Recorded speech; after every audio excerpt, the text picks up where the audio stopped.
নড়ছে নড়ছে নড়ছে।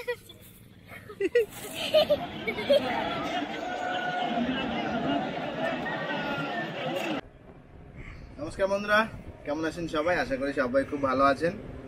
হাতে কোদাল চলে যাব মাঠে, যেহেতু এখন আবার চাষ শুরু হয়ে গেছে। এইমাত্র আসলাম, জমিতে জল তুলতে হবে।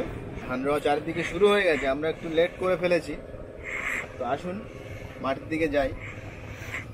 সবাইকে জানাই মকর সংক্রান্তি শুভেচ্ছা, অভিনন্দন।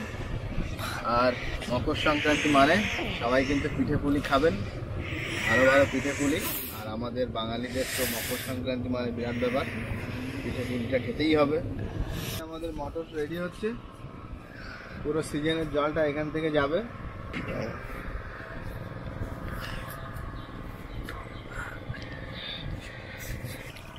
এই পুকুর থেকে জল এই মোটর দিয়ে পুরো এই ফাঁকা জমিগুলো সব চাষ হবে, এখান থেকে জল যাবে।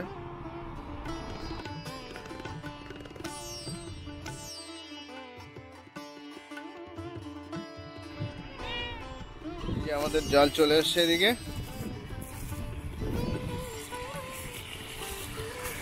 এই যে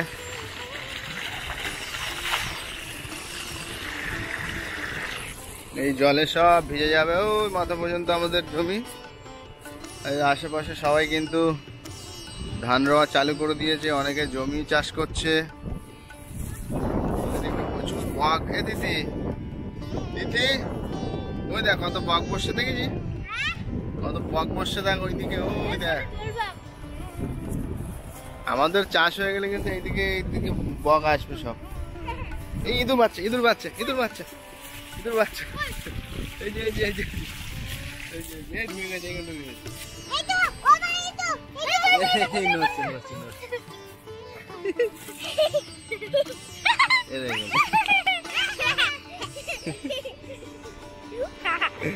ও এখনো জীবিত আছে। গেছে ওদের এত ছোট ছোট হয় না, বড় বড় হয়। যে ইঁদুরগুলো গাছে ওঠে সেই ইঁদুরগুলো কিন্তু অনেক বড় বড় হয়। তাকে আমরা ছেড়ে দিই, যা চলে যা যা যা চলে যা, হ্যাঁ চলে যা, ধাড়াতে নিবি ধাড়াতে, হ্যাঁ চলে যা।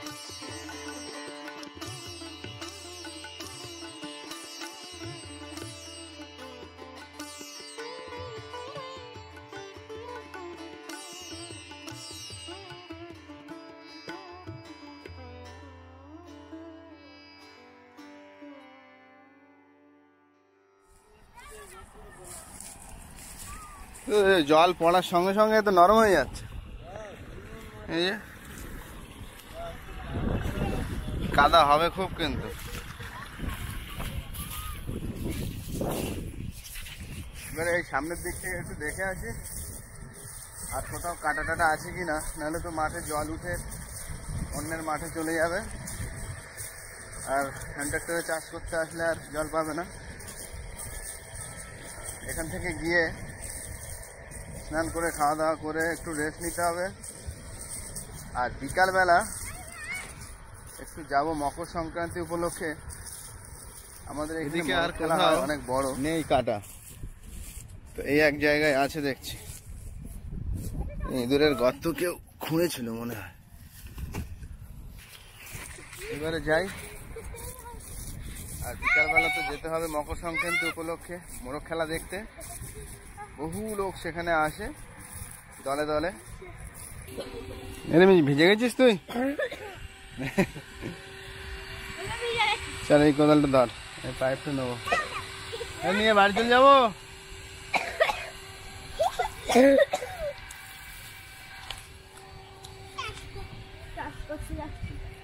আমরা সবাই চাষবাস করে বিরাট কিছু করলাম, বাড়ি চলে যাচ্ছি।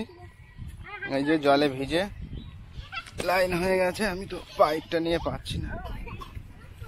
তাড়াতাড়ি যেতে হবে। খাওয়া দাওয়া করে আবার বিকালবেলা বললাম আপনাদেরকে নিয়ে যাব সেই মোরগ লড়া দেখানোর জন্য। তো এখন এই বাড়িতে এসে গেছি, চলুন বেরিয়ে পড়লাম বাজারের উদ্দেশ্যে। তো চলুন দেখতে থাকুন সম্পূর্ণ ভিডিওটা।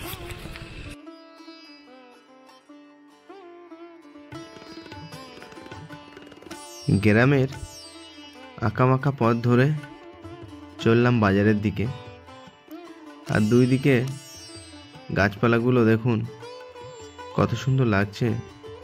গ্রামের পরিবেশটা অবশ্যই আপনাদের ভালো লাগবে, তো সঙ্গে থাকুন।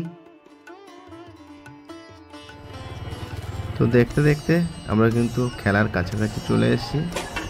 দেখছেন কত বাইক, আর ওই যে দেখছেন ওইখানে খেলা হচ্ছে। প্রচুর লোক। শুধু আমাদের অঞ্চলের লোক নয়, এখানে কিন্তু আরও আশেপাশের অঞ্চল থেকে প্রচুর লোক আসে। দেখতে থাকুন যে কত লোক আছে, কত গাড়ি। এই দেখুন এইখানে শুধু কতগুলো গাড়ি দাঁড় করানো আছে, আর এই দেখুন লোক একদম সব দাঁড়িয়ে রয়েছে। আমি এই সামনে এখানে গাড়িটা একটু দাঁড় করিয়ে এসেছি। দেখুন লোক, প্রত্যেকটা লোকের হাতে কিন্তু একটা না একটা মোরগ আছে। কিছু কিছু লোক আছে তারা 3-4টে করে মোরগ নিয়ে আসে। ওই ফাঁকা জায়গাটা দেখছেন, ওইখানেই কিন্তু খেলাটা হয়। এদিকে ফুচকাওয়ালা আছে, আর এই দেখুন গাড়ি সব লাইন দেওয়া। ওই ভিতরে আরো গাড়ি ভর্তি। তো একটু সামনের দিকে যাই, আসুন দেখি।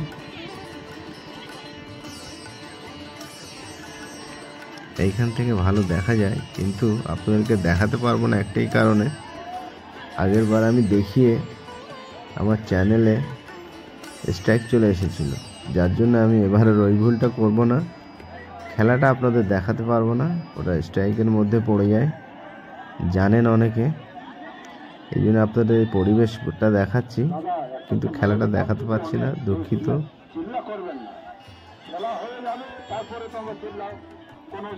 এখানে যারা খেলতে এসছে তাদের এক একটা মোরগের দাম কিন্তু 14-15 হাজার টাকাও আছে, আবার অনেকের বাড়ির মোরগও নিয়ে আসে।